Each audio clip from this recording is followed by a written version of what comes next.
Hey, surprise! It's GM Jim. I'm here with you on a Saturday in the early afternoon, my time, to do a live stream. I've heard about these 44 rules of D&D that have been going around, and I felt compelled to make some content about it to, get in on the popular thing that's going around right now. Anyway, um, I've just skimmed through them. I did some very light. There were a lot of dirty words in these 44 rules, so I went through them and I did some search and replace to get rid of some of the dirty words so that I can read them. But if you join in the chat, feel free to, I don't know, it's kind of a weird time of day. There's probably not a lot of people joining, but if you do, feel free to throw any questions at me if you like. I'd be happy to answer any questions you have on air. But let's read through these 44 rules of D&D and see what they're all about. So some backstory, if you haven't heard of these, although you probably have, because this is the hot, sexy new hotness in the TTRPG community. Some dungeon master. Hello. Good evening, good afternoon from Colorado. Hope things are lovely in Scotland. Anyway, so some very frustrated, very angry dungeon master posted a list of 44 rules for playing in his or her games. I'm assuming it's a guy, probably. And these made the rounds on Reddit and then got taken down. So I've had to go to a couple sources to find all these rules. But let's read through them because there's some humdingers in here, like my grandfather might say. Number 1, I'm timing turns. I don't give a foosball. Like I said, I replaced some of the language. Sunny in Scotland. Nice. I'm timing turns. I don't give a foosball. If it's unfair in your opinion because your spells are hard or you don't know what square to move to, you get 1 minute to know all the actions you want to take, or I skip your turn. Look, I get being frustrated with players taking a long time sometimes to know what they want to do, but 1 minute, that's not a lot of time. Number 2, if you want harder fights, bring a second character sheet and I'll put or, I think maybe the meant or there. Bring a second character sheet or expect to twiddle your thumbs when you die. I'm not going to baby anyone. I can see this happening. Maybe the players were complaining about fights not being hard enough, so the DM was like, fine, I'm going to make them super hard. And then when you die, don't come complaining to me. Well, that's what balance is. There's a thing called balance, and sometimes it's in the eye of the beholder. Sometimes it's on the dungeon master to balance as you go, make things more or less challenging. Number 3, if you call me or my roles unfair, I'll get up and go home, just like Cartman. And if you got to ride with me, you can find your own way back and suck it up. And that's brutal. You got to be able to be wrong sometimes. Sometimes as a dungeon master, you do things that are unfair. And that is just part of life. Number 4, I'm going to take your character's loot away as regularly as you want it given out. Rule 3 will apply here. Take away your character's loot. I'm guessing maybe the DM had maybe some thieves take some of their gear while they were sleeping, or maybe they ran into rust monsters or something like that who ate some of their gear. I've played in games before where the DM was like, I accidentally gave you guys way too much loot. And if you do that, tough crap. You just have to make encounters harder to balance. But giving toys and then taking them away, man, that's mean. Number 5, if you don't act out any of your persuasion or intimidation or any other social checks, you fail before you even roll. You fail immediately because you aren't even trying and you're making the game lame for everyone else. I mean, I get this to a certain extent. I agree with like 5%, but the way you're just saying that if some people are socially awkward and they just don't want to role play because it makes them uncomfortable. And if you force someone to role play a persuasion or intimidation check, that's just mean.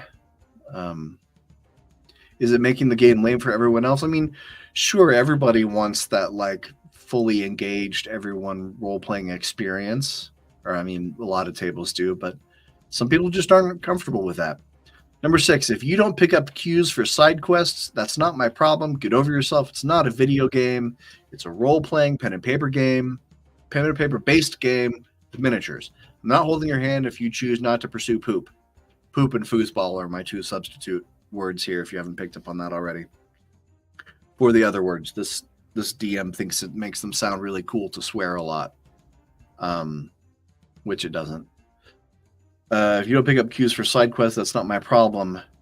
It's not a video game. So I guess the pick up cues for side quests, well, how would they know that they didn't pick up a cue for a side quest?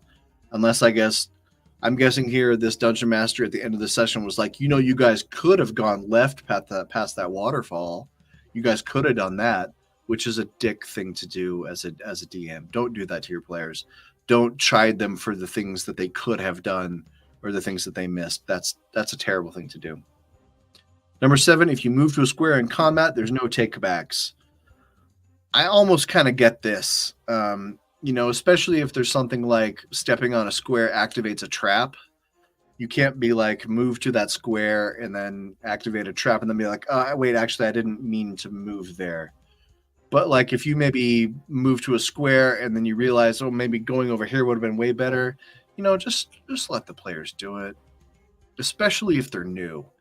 I mean, I could understand this more if it's like very, very experienced players, but, just don't be a jerk. Number 8, you tell every single person what you're doing before you do it. You don't foosballing, roll dice, and then say you're casting Fireball. You tell us all. This one I agree with, actually. Yeah, I mean, of course I don't agree with this DM's tone here.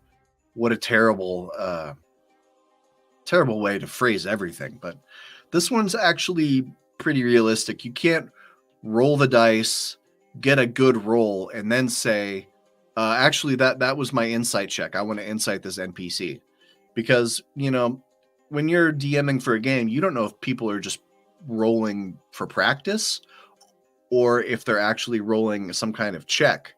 You have to ask or at least tell people what you're doing before you do it. So this number 8, I mean, I kind of actually agree with this guy here.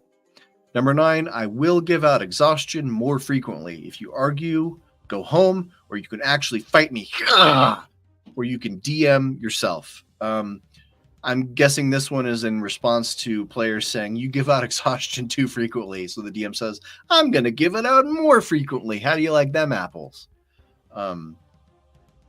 This is ridiculous.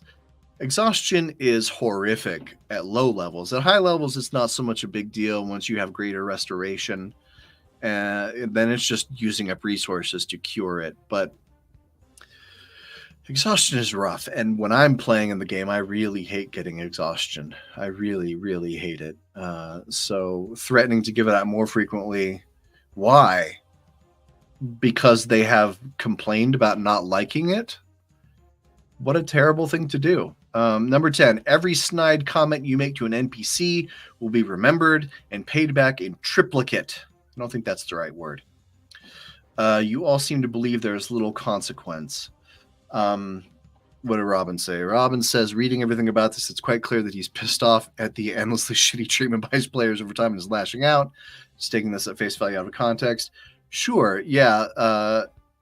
Yeah, if you want to give it a generous read, yeah, it sounds like this GM has had some not great players or is just an incredibly, incredibly petty person. Number 7, no takebacks fair. Number 6, font. We miss all side quests. It sounds like someone who really did not want to DM or at a party of bards. Yeah, totally. Bards are the worst. Don't at me because I said that. So yeah, you're absolutely right. Does not sound like someone who wants to DM. Redditors figured out who the guy who posted this is one of the players. They searched his history and found that he was bragging about giving the DM a hard time. And after, interesting. Okay. Every snide comment you make to an NPC will be remembered and paid back in triplicate. You all seem to believe this. There is little consequence. Every snide comment you make to an NPC. So, not that the DM is blameless. He still went crazy and overboard. Yeah, obviously. Yeah, Robin, you're 100% right there. This seems to me like a DM who can't tell the difference between when players are giving a NPC a hard time and giving the DM a hard time. Because, you know, sometimes when I'm role-playing an NPC and my players are like, foosball you, for a second, it's like, oh, they're saying that actually to me. But then you have to remember I'm role-playing a character, and so they're not saying that to me. They're saying that to the NPC. But yes, Robin, just leave the group. Number 11, you will not be given a mega dungeon every session. A temple is not the size of a small city, neither is a cave. This poop will happen when it's natural and organic. Go play some roguelike if you want that. Well, I mean, if the players want mega dungeons, why not give that to them? You know? I mean, it's a collaborative story in that we have to do things at the table that we all want to do. And I understand maybe the DM doesn't want to prepare mega dungeons because they're probably way harder to prepare, to source the maps, to add the encounters and that kind of stuff. But like, if that's what the players are into, gotta give them what they want. The travel portion is done. You want to travel the continent, doing literally whatever you want, whenever you want. Go play World of Warcraft or play D&D with ChatGPT. I mean, isn't kind of the point of the game that the players should be able to do what they want? I mean, that doesn't mean like shoot an arrow and hit the moon, but like it's kind of the point that they can forge their own path and forge their own adventure. But this DM sounds like they're really only cool with railroady linear kind of adventures. Nudity, what the 44 rules means. Oh yeah, we've been going like 12 minutes. Let me give a little midstream recap. So this post went up on Reddit that this bad dungeon master, and sounds like a group of bad players. It sounds like they're all terrible people. This dungeon master posted a list of 44 of his rules, saying how he believed his games were going to be run. And yeah, these are posted online somewhere. Number 13, if you're late with no good reason, I'm going to have your character's hit points for the entire session. I agree with this one like 5%. You should be respectful of people's time and show up to the session. Show up to the session when you're supposed to. You know, things happen. There's traffic. There's emergencies. You know, can't get a babysitter, or your mom won't let you leave the house when you're supposed to. You know, there's all kinds of things that could happen, but halving someone's hit points is ridiculous. Do I play solo RPGs? I don't. I've always wanted to try 1,000-Year-Old Vampire. Or if there's some others you know that are really good ones, hit me up. I'm open to your recs. Number 14, if you don't show up for no good reason, that will be determined by me alone.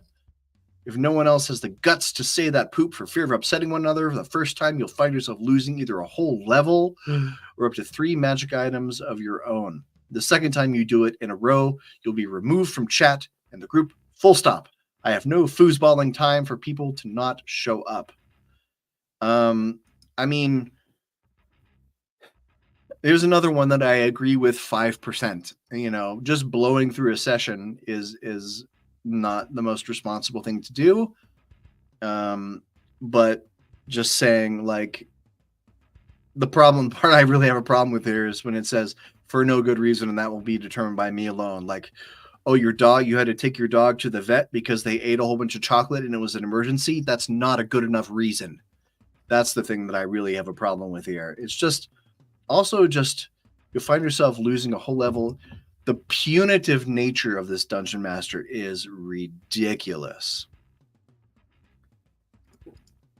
If they're rude, thoughtless about being late. Yeah, that's fair. Number 15, if you get too stoned or drunk to play, I will go home without a warning. Wow, major Cartman vibes from this DM. Screw you guys, I'm going home. Your warning is here. If you get up for a bong or smoke or whatever breaks every 10 minutes, I will simply pack up and go home. I'm sick of waiting for every bloke to be at the table. I mean, here's one that I agree with a certain percentage. I agree with this one like 25%. Some groups are beer and pretzel kind of groups where everybody is going to enjoy adult beverages or adult plants during the game. And if you've all decided that that's cool, then that's cool. If everybody decide that's cool, then that's cool. But like if one person at the table is consistently foobarred, then that is a problem that the group needs to discuss. It's just the DM fiat here saying, the more we go through the list, you wonder whether it's a joke list. Yeah. Yeah, there is a part of me that wonders if this is just full on a trolling list, whether it's just joke, whether it's just somebody collected a list of all the bad DM Reddit posts that ever happened. Forcing roleplay sounds wild. Yeah, I agree. I believe in encouraging roleplay. Forcing it, though, is the wrong thing to do. And all that's going to do is stress people out and make them not want to play the game. That's what that's going to accomplish. 16. If you get up for... looks like I had to copy and paste this from a couple different sources because the post was taken down, but looks like I already did 16. 17. Guidance, divination spells, owls, and whatever spells, owls, I decide are too foosballing stupid are banned outright. No more foosballing guidance. There's another one I agree with like 10%.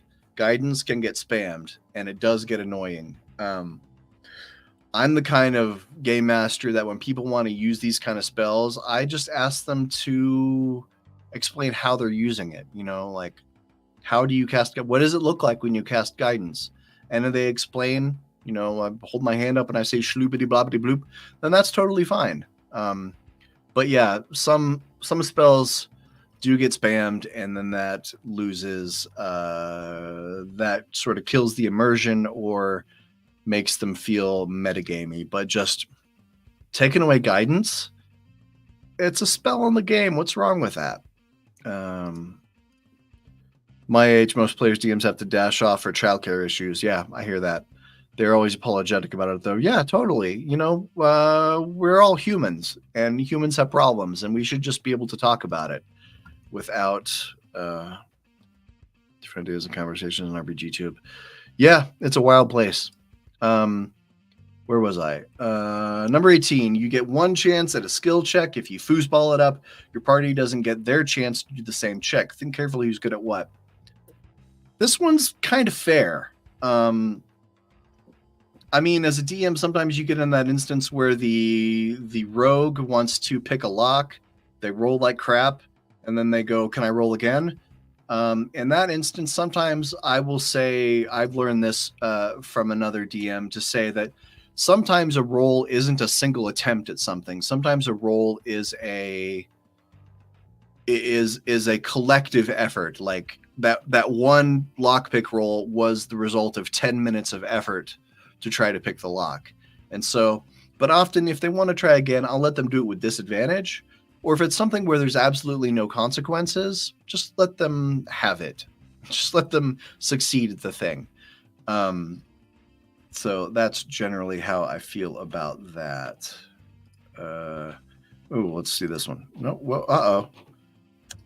I accidentally zoomed in way too far. This is what happens when you're live.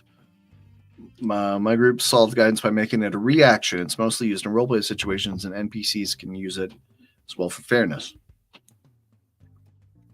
I think they're changing guidance to be a reaction in 5.5 or 6.0 or whatever is coming out later this year. Number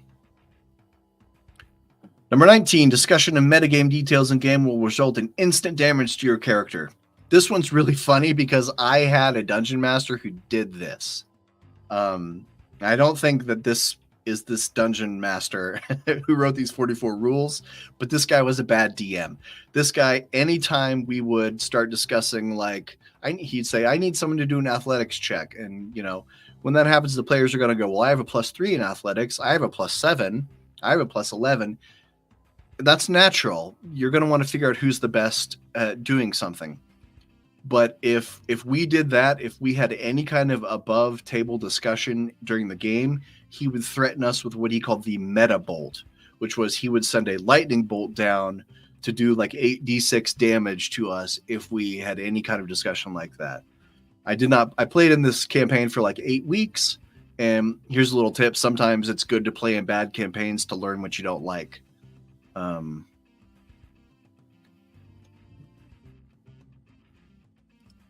He wrote up this list to tell them his terms of return. Oh, there's more to the story. What I understand, this group is disrespectful. They're a friend group in Australia. Oh, I used to live in Australia. And when they took a hiatus, his suggestion, the group begged him to come back. Okay, interesting. So he wrote up this list to tell them his terms of return. Well, it sounds like this group had a very easy solution to their problem. Just find another foosballing dungeon master, because us dungeon masters are rare, but we're not, we exist out there. 20, rules luring fellow players is encouraged. That's the quickest way to me not like you in a game, is for you to say, actually, your spell doesn't work that way. Actually, me, the DM, will result in me telling you to foosball off. You gotta be open to being wrong. You gotta be able to accept constructive criticism. Because when I'm dungeon mastering, I get stuff wrong. I forget rules. I adjudicate rules wrong. And, it doesn't feel good to be called out, of course. But, most of the time, if I get called out for doing a rule wrong, I'll be like, okay, well, let's just do it this way now, and I'll look it up later. That happened with inspiration in a campaign a few weeks ago, where in 5e, if you have inspiration, you can give it to another player. And I didn't realize that. And so this player asked me if they could give inspiration to the other person. I said no. And they're like, well, the rules actually say this. And I was like, let me think on that, and we'll figure it out later. Okay, number 21, you roll your dice within view of 2 players who aren't you standard. You roll them neatly, and you roll them on the table. Failing to do these 3 things will auto-fail whatever roll. Let me fix this typo here real quick. Whatever roll you did, arguing that you actually rolled validly when you clearly didn't is an automatic critical fail. I do get ignored. I do get... yes, there are lots of rules. We all make mistakes or forget stuff. Oh, hey, Twin Steel. I recognized your emojis. I appreciate that you comment on every video that I put out. I really appreciate you.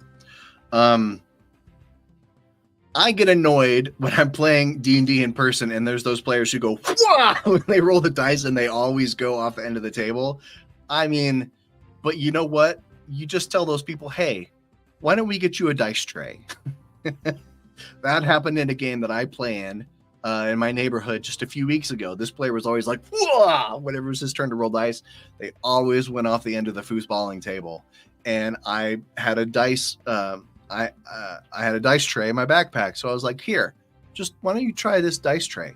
And you know what? It solved that problem. 22, instant death traps and mechanics are coming into place.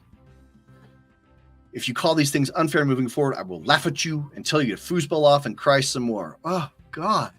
This guy. Instant death traps. Unless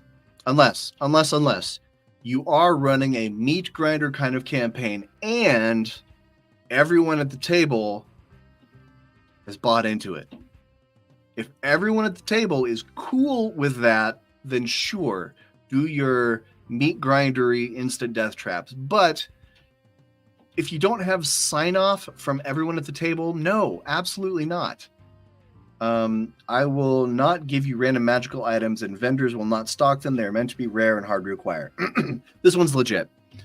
I agree with, obviously the tone is off here. The tone is bad, but I agree with, it's fine to not say, to tell your players, no, you can't have a flame tongue sword just because you want one, or to make them hard to get. That's fine. In a magical fantasy world with magical fantasy magic item vendors, they don't have to have every single item in stock all the time. Communal dice tray is a great idea, so I can see all rolls clearly. Sure, yeah, if everybody's into that. And like a lot of these rules, the point is just as long as everybody agrees to it, then a rule is fine. This DM is trying to be a dictator. 24. Random encounters in the form of random dungeons or strange, mysterious road trader or a band of goblin prostitutes isn't going to happen. Go play Baldur's Gate 3. Well, that's funny because Baldur's Gate 3 doesn't have random encounters. They seem random, but the encounters in Baldur's Gate 3 are all very prescribed. You go to this place and there will be these enemies there. So that's funny. Random encounters in the form of random dragons or strange isn't going to happen. Why not? Why not let them have random encounters? I don't give two poops what Reddit says about X or Y ruling. Yeah, this one I agree with. And the next one, I actually give less of a poop at what your mate's D&D group did. These are legit. If I say this is what the rule is, and then you say, well, on Reddit, I saw a guy do this. The only thing, I will accept this if somebody shows me a Jeremy Crawford tweet, somebody shows me an official rule or a Jeremy Crawford tweet or a sage advice column, I will always let that supersede my ruling because those to me are the official sources. The books that, that when talking about D&D, the books that WotC puts out, or if we're using Flea Mortal, if we're using official third-party content, any official D&D content, Jeremy Crawford's Twitter, maybe Chris Perkins' Twitter too, although he doesn't do that much. Yeah, but I don't, if somebody says, well, this guy on Reddit said that his DM ruled it this way, I would look at it and go, if that seems reasonable or not, but I will not let some random post on the internet supersede my ruling. All right. Number 27, saying anything to me about other players not liking me doing X or Y without them saying it directly to me will result in me kicking you out of the group. Don't use someone else to push your agenda. So it seems like these players are trying to band together, to say, hey, man, stop being such a jerk. And this guy is like, nope, you team up against me and you're out. This DM is very much against his players unionizing against him. I made a reference to shooting an arrow at the moon about 15 minutes ago. Is there actually a way to shoot an arrow at the moon in D&D with combination item spells, level, etc.? Probably not, unless you get the DM gives you a magic item that's like the moon shooter, the moon bow. Perhaps. I've dealt with tons of players like this rageful DM is clearly dealing with. I either just leave the group or kick them. The only reason he stayed with these guys is that they were his buds. Sounds like they weren't that good of friends if they treat each other like this. I mean, I lived in Australia and I know that from experience that they are a rowdy kind of people who say, they often say things unfiltered and like to swear a lot. And these are some of my favorite qualities about Australians, but these people don't sound like friends. Number 28, you are not to sit down and have a 2-hour discussion about what Samson from Bondora Secondary. Oh, so this is just like chitty chat. Did 3 weeks ago when you come to play. Take the 15-20 minutes I used to set up and review my notes to talk to each other and then sit down to play. So this DM is not cool with any kind of crosstalk during the session. Excuse me, that is kind of reasonable.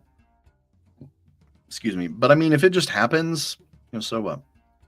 Number 29, saying poop like, guys, come on, we're not here to have fun. We're here to play D&D. This is serious business, is rude and dismissive of how much work I put into this. I will simply go home if I hear this poop.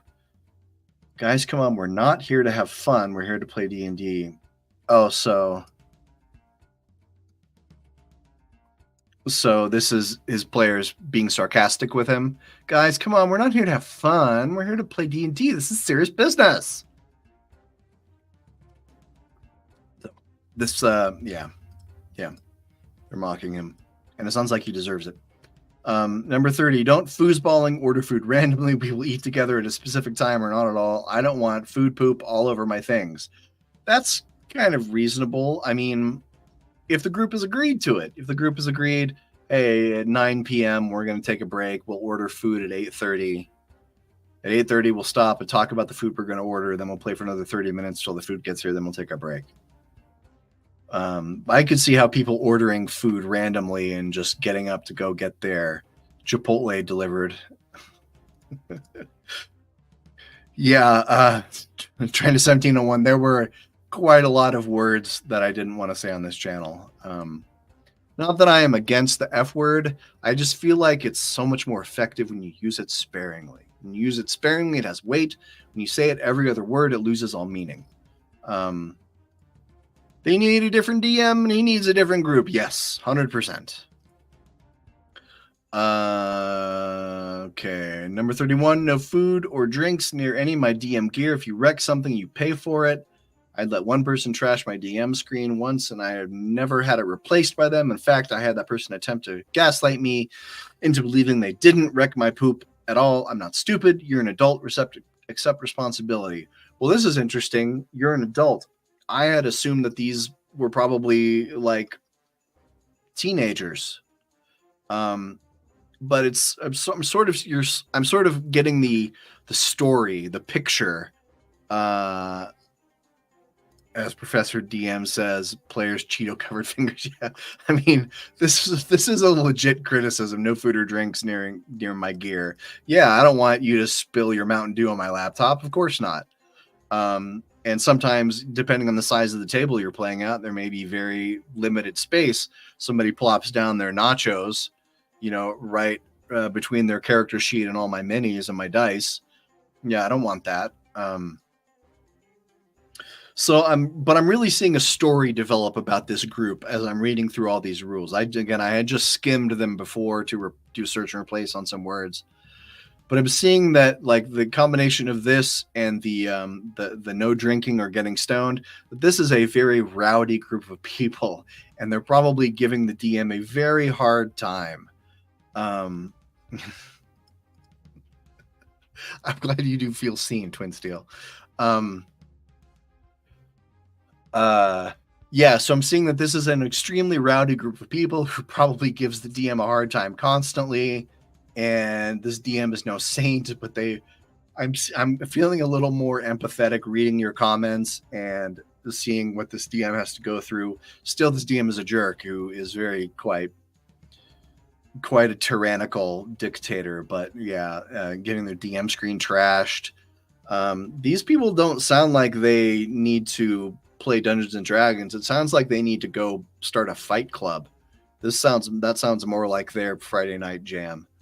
Number 32, arguments between party members outside of roleplay will be resolved by me giving the definite ruling. If you don't like it, foosball off back home.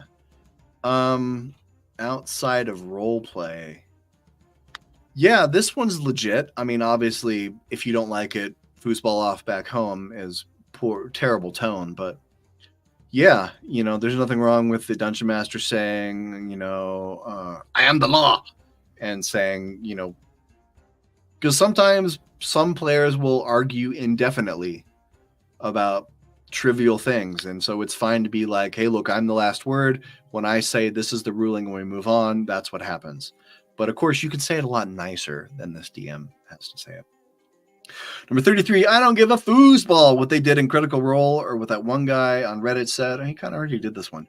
Or if you think that's all make-believe, so you could do what you want, the world I run works on internal rulings and lore I created specifically for it. This is legit. I agree with this. Yeah, I love Critical Role. My games that I run are not Critical Role. I don't run them like Critical Role. And so if somebody came to me and said, well, that's not how Matt Mercer does it, I would say, well, go get him to DM for you. 34, every single person in this chat is having debuffs applied to the characters that should have occurred a long time ago. This will be specific to characters. So this DM gave them too many power-ups and is feeling regretful about it. You don't like we back in rule 10 or 5 or whatever, you don't give them toys and then take them away. You work on your side to balance it. That's ridiculous. 35, if you don't bring your sheet, you don't play. Yeah, I agree with that. You know, you show up to the public park to play basketball and nobody thought to bring a basketball. I guess you're not playing basketball. You know, go back home and get your sheet and then come back. If you don't bring dice, borrow some.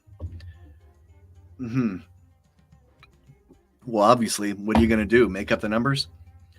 When we play D&D, I'm not your friend. That doesn't mean you treat me like an enemy during the game. It means I'm no longer being nice. This is interesting. This DM wants to have their cake and eat it too, like saying, you need to be nice to me, but I'm allowed to be not nice to you. Like, respect me while I'm being mean to you because I'm just the referee. It's like, hey guys, I'm just the referee. Also, I get to be mean. If you treat me poorly in any way, shape, or form after or during or before the game due to something that happened in the game, you're out. If you cannot separate a game from reality, I think you are a foosballer. I have little time to deal with that energy. I'm running out of things to say about all these. I mean, sure, the DM has a right to be treated with respect as a human being. If you will submit your spell list daily in game. If you do not give me a spell list each day in game, you will not be allowed to cast a single spell or cantrip in combat. I do not trust you guys to not use this against me. These people don't trust each other. Why are they playing a tabletop role-playing game together? Just like, if you ever listen to Dungeon Court,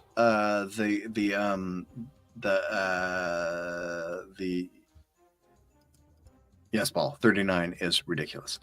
The NADPOD show, they listen to cases from players.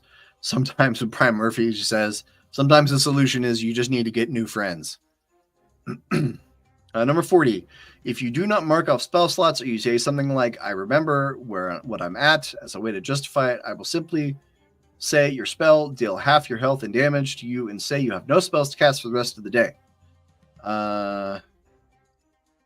Yes, you can roll dice on your phone. Yeah, you should, the first half of this is correct. The first half of this is reasonable.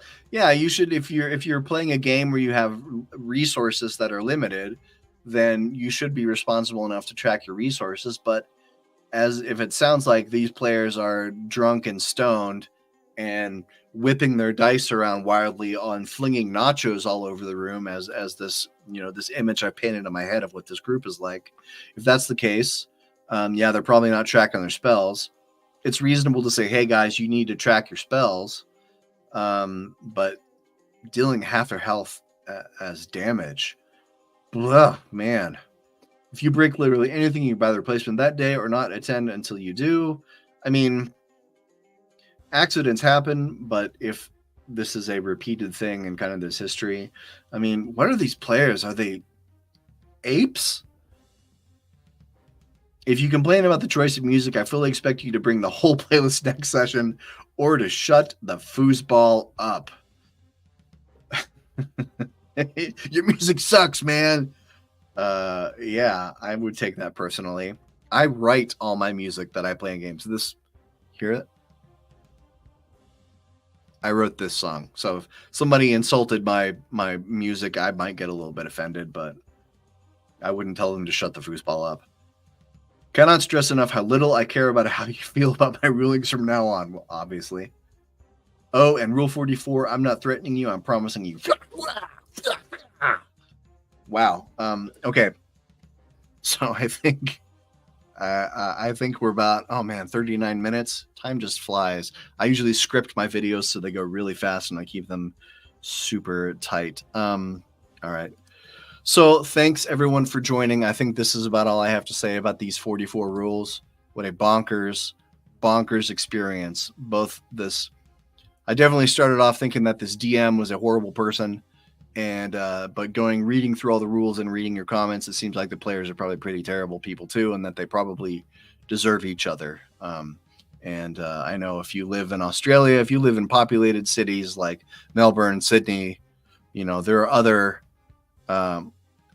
other Dungeons and Dragons groups you can play. If you live in some tiny bush town in Australia, you know, play online. Just play online. When you play online, there are millions of people that you can play with. Anyway, I'm GM Jim. Thanks for joining me, and have a lovely Saturday.